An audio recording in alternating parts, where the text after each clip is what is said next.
Alright, here we go. This is Missy again, and this is stitching video number 2. Stitching May asked me to show my works in progress. Well, my current work in progress, as I mentioned on my first video, is a Quaker. It's the Quaker Six Mons or Mains. I'm not sure how to pronounce it. It's French by Mon Ami Pierre. It was a freebie back in, I believe, 2007. I started it in 2009, late 2009, and I put it down when I pretty much put down everything in December of 2011.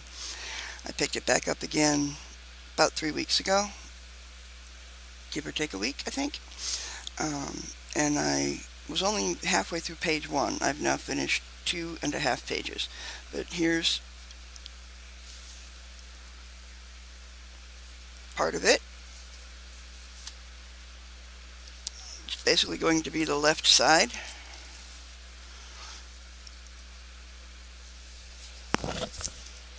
Now this tree here is it's page 1, 2, 3, 4, so it's page 4. There's some fruits that will be going here, here, here, and here, and then next to it will be a squirrel eating an acorn. And then I'm hoping, if I continue to stitch the way I have been, that it'll be done in a couple of weeks. But that's where it stands. Back up, try to get it all in. There it is. I know it's wrinkled. I try not to iron my work until I've got it on mirror image, so it's a little backwards for me, sorry. I try not to iron it until I'm done and have washed it. This is being done on 28 count Jobelin over 2 threads using DMC 3831, 3832, and 3833. I'm only doing very minor color changes, like here. The top of this flower is done in the lighter shade, the rest of it being in the 3831, the darker shade. Because I like the monochrome look, and I like the way this color looked against the white fabric. But I did want a slight little bit of color change here and there. I've been asked to show some of my completed projects. Most of them I don't have. And I'm pretty sure I've finished like 52 of them, I'm not sure. This is the one that I talked about in my first stitching video, the gold dragon that got burned. This is a Teresa Wentzler. I want to say it's got 90 different colors in it. So a lot of the color changes are in the wings.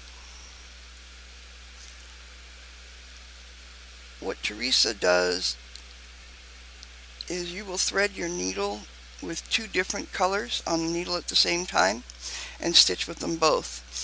And that's how she gets such gorgeous shading.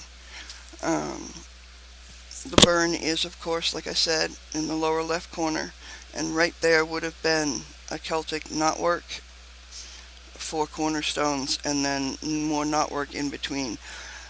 I was almost completely done with this when it got burned, so I cried. I cried my eyes out.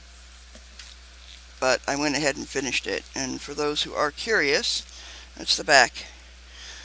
It's not my neatest back. It's really hard to be neat on the back when you're using 2 different colors of thread for 2 stitches and then having to tie off and rethread your needle again. I have a few others that I've shown. I'm going to try and show these quickly. Some of these are finished, some of them are not. As in, I mean finished into something. Most of them aren't because framing is just too expensive. This is a reindeer that I did back in December of 2011. It's one of the few things I stitched in 2011 when I stopped. It's part of a series by a lady named Daffy Cat. These are all hers, and they're all meant to be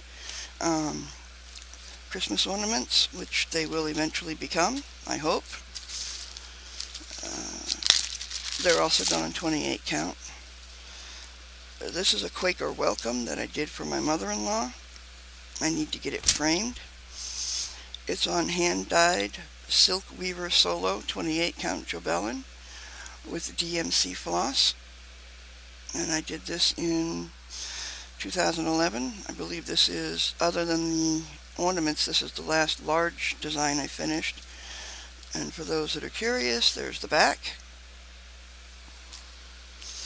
I do try to keep it rolled up rather than folded, but even rolled you're going to get creases. I store them in baggies because I used to smoke and I tried to protect them, but I did quit a year ago.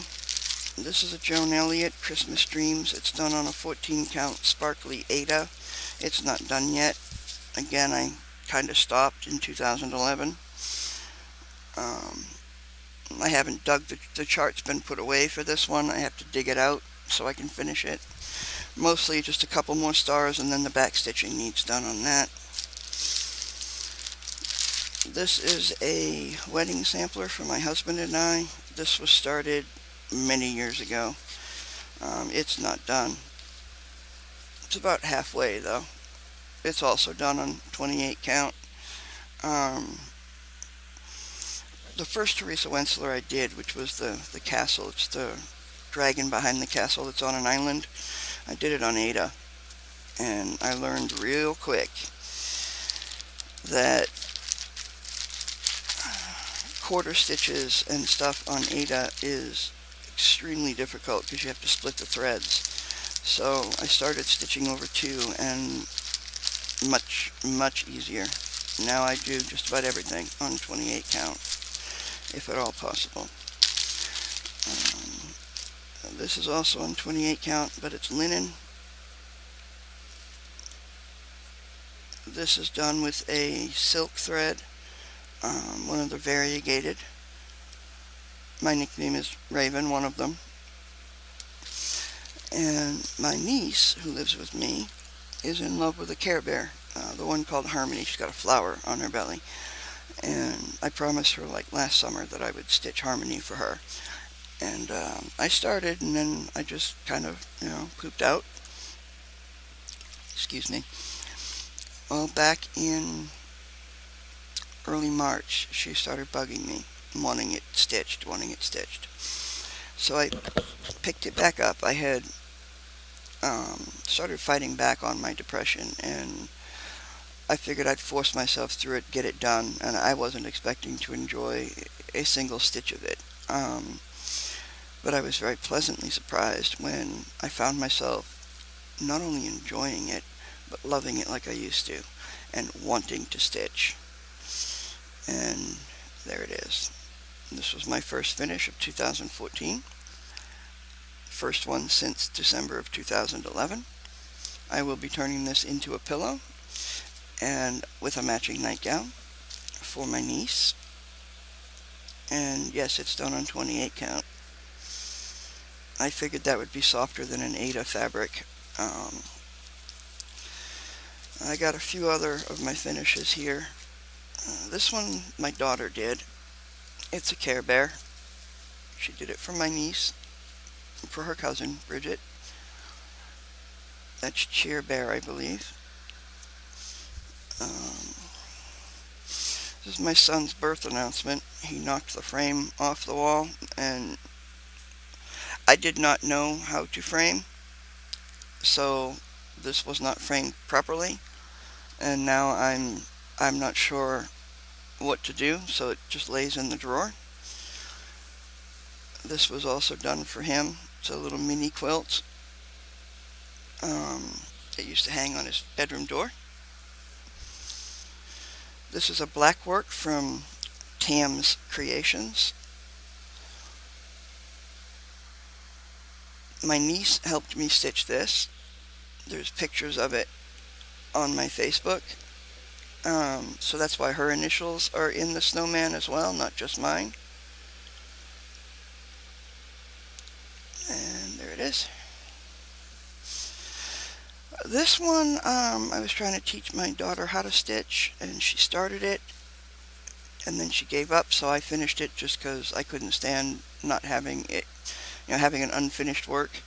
I used to be a one-at-a-time stitcher. I currently have 4 works in progress, 2 Teresa Wenslers that have been in progress for years, and I'm not going to dig them out, the Quaker, and one more I can't find the chart. I did this for my daughter back in 1998 or so. This is on 28 count hand dyed linen for my niece. This is her birth announcement. It's a Mirabilia Crescent Dreams. It was supposed to have an option for a pink blanket, but their idea of an option was a blue blanket with a couple of pink dots. I did not like that, so I recharted it for blue, for pink, and I think it came out fairly well. It's got beadwork. That's what the thing hanging off the moon is, and Swarovski crystals. Now this, my daughter stitched and I stitched. Each of my kids were supposed to do a little patch, or I would do one for them that represented the things that they liked. These patches were then to be sewn into a quilt. I don't know what I'm going to do with them now since I can't make it into a quilt. She was 13 at the time. She liked books, played the flute, she liked carousel horses, etc. This is the last one I've got. This is a sampler that I did for me out of a Cross Stitch and Needlework magazine, I believe it is. I went and got it priced as far as framing it, and they want $475. So it sits in my drawer until I get the courage to try to frame myself. I know how to do it. I'm just terrified that I won't do it right and that I'll ruin the piece. And any stitcher knows that stitching it takes time, it takes effort. It is a labor of love, and if someone has stitched something for you, then they've given you something even more valuable than the most expensive silk thread. They've given you something that they use their time on, something nobody gets back or can do over again.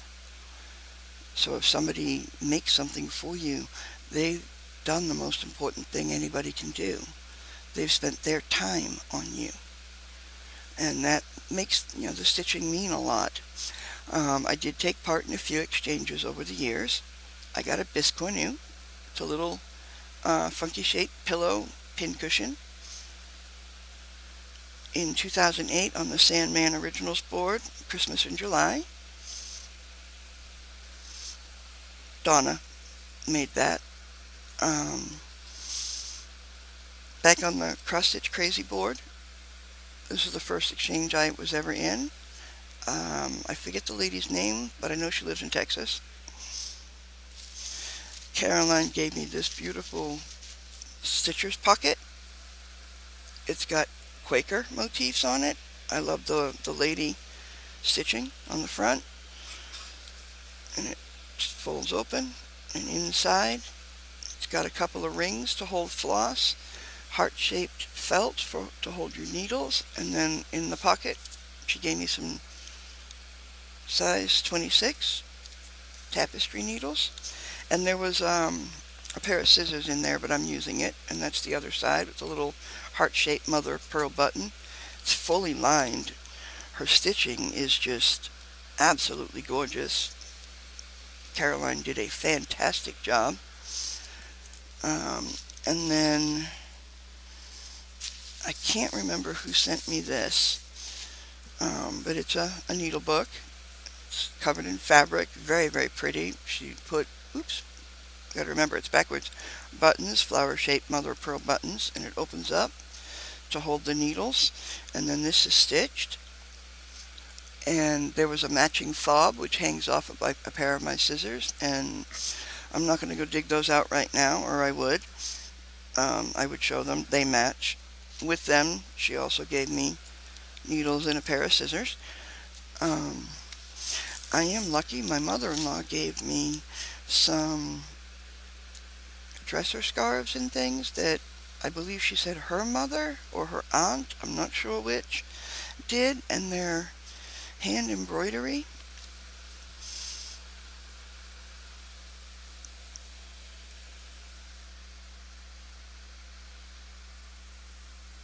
I think this would go like under a little dish on the top of somebody's actual, dresser. It's got a crocheted edge. It feels like 10 weight bedspread cotton thread.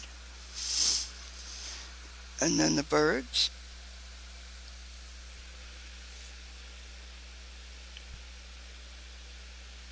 There it is. This goes, there's another end to it. It's really long. And both sides are the same though, so. This one might be difficult to see because it's a light blue on white, but it's got cut work,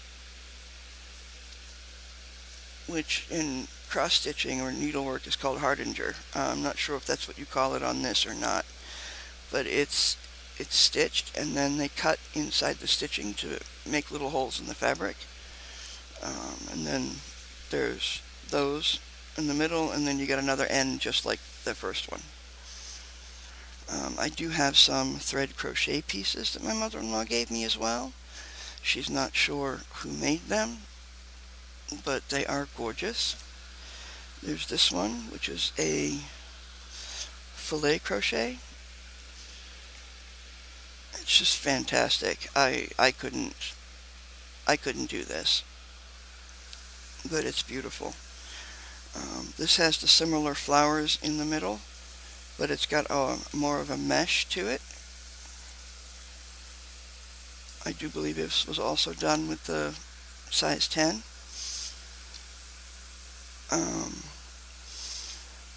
I currently don't have them on display. I want to get them framed to protect them. I'm not sure how old they are, but they are beautiful.